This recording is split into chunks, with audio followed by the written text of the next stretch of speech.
जिस तरह से देश के तिरंगे का अपमान करने वाला भारत का गद्दार है, इसी तरह से मेरे नबी के झंडे की तौहीन करने वाला मेरे नबी का गद्दार है। न हम देश के गद्दार को मंजूर करते हैं और न परचम रसूल के गद्दार को मंजूर करते हैं। तो भाई आपकी छत पर झंडा लगा के नहीं लगा है ना? लगा नहीं लगा हो तो लगा दो। लगा हुआ है, अभी कुछ बाकी है सर, लगा दो और फख्र के साथ लगाओ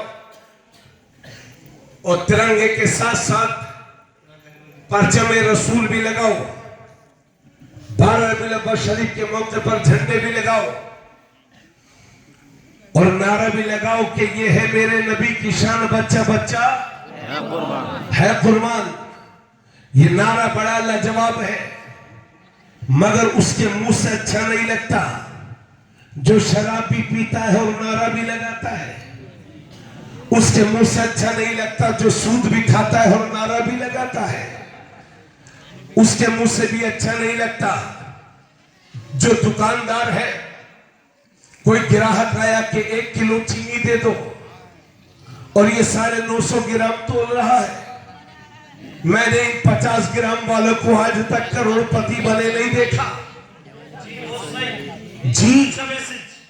इसलिए पक्के और सच्चे मुसलमान बनो।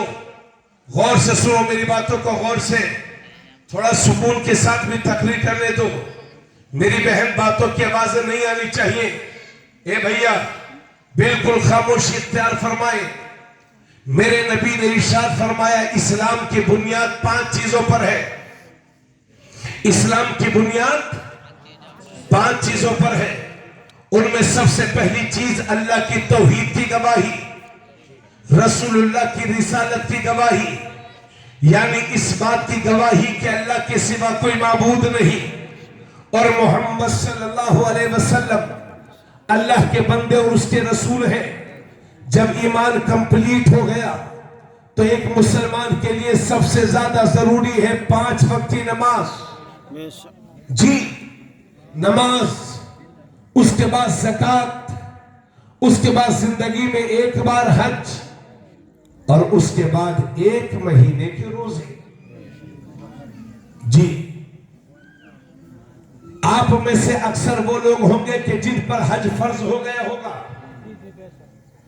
कौन है जिसके पास 10-5 लाख की जायदाद ना हो जी, लेकिन दुनिया के सारे शौक पूरे करने, हज करने की तौफीक ही नहीं हो रही है। जिस तरह से नमाज फर्ज है, इसी तरह से साहिब हैसियत पर जिंदगी में 1 बार हज भी फर्ज है। मगर मौजूदा मुसलमानों की कंडीशन यह है, गौर से सुन लेना मेरे भाई, जहां हमारा बच्चा 10 साल का हुआ तो उसकी मां ने उसके हाथ में 50 रुपए दे दिए, जाओ बेटा अपने बालों को कलर करवा देना। अब कोई नीले करवाए घूम रहा है, कोई पीले करवाए घूम रहा है।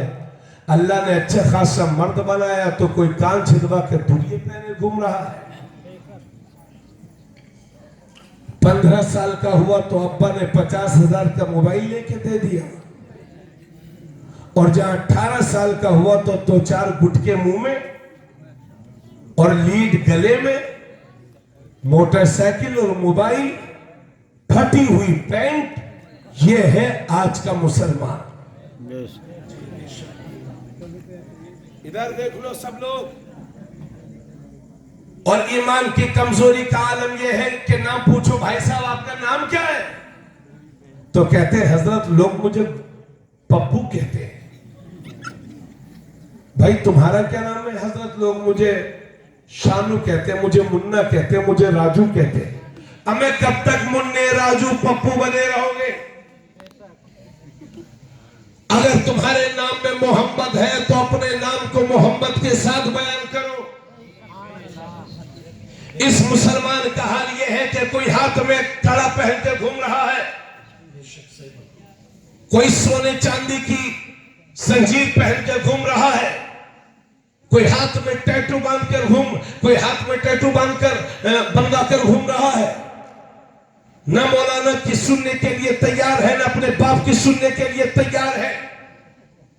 क्या तुम्हें नहीं मालूम कि पिछले 2-3 साल से भारत में हो क्या रहा है?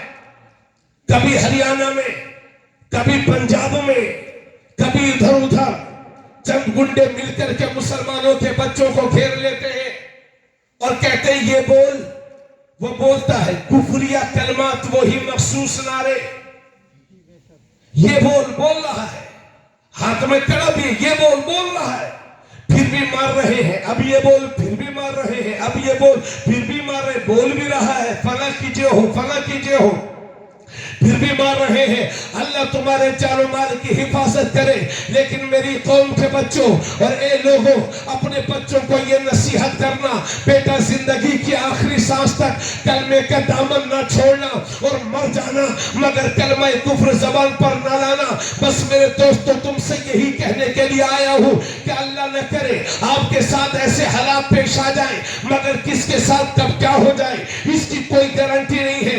इसलिए मेरी कौम के बच्चों, अगर तुम्हारे साथ इस तरह के हालात आ जाए तो खुदारा जिंदगी की आखिरी सांस तक कलमा तौहीद पर कायम रहना, ला इलाहा इल्लल्लाह पढ़ते रहना, क्योंकि अगर मौत नहीं आई है तो कोई मार नहीं सकता और मौत आ गई है तो कोई बचा नहीं सकता, मगर जिंदगी की आखिरी सांस तक कलमा पढ़ते रहना, क्योंकि इसी हालत में अगर मर भी जाओगे तो शहीद कहलाओगे और बच जाओगे तो गाजी कहलाओगे।